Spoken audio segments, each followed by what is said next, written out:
Değerli izleyiciler, Masterclass servisi salamlayır. Qarşınızda Neoterm kombisidir. İsti su ilə bağlı problem var idi. İlk öncə deyim ki, əgər sizdə Neoterm kombisidirsə və isti suda problem varsa, siz artıq məlumatlı olasınız ki, hansı detallar kombidə dəyişilməlidir və o detallar dəyişiləndən sonra sizin kombi yenidən stabil isti su və istilik sistemində fasiləsiz yəni işləyəcək, belə deyək də.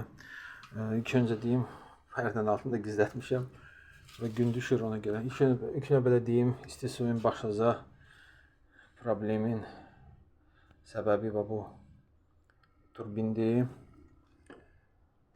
Yolu sıradan çıxanda, ən çox da sıradan çıxır, buradan ştokdan su buraxır, bu yolu zədələyir. Onda da isti su problemi olur. NTC daçiki, temperatur daçiki, burada isti suyun temperaturu daçiki sıradan çıxanda da olur.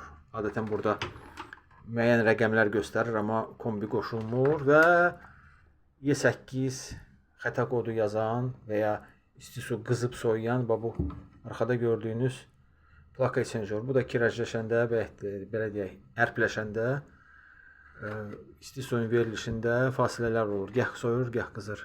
Sizin də Neoterm kombisində belə bir problem varsa, şərhlərdə yazıb, əlavə sual verib faydalana bilərsiniz. Usta xidməti ehtiyac olarsa, nömrələrimizlə əlaqə saxlayın.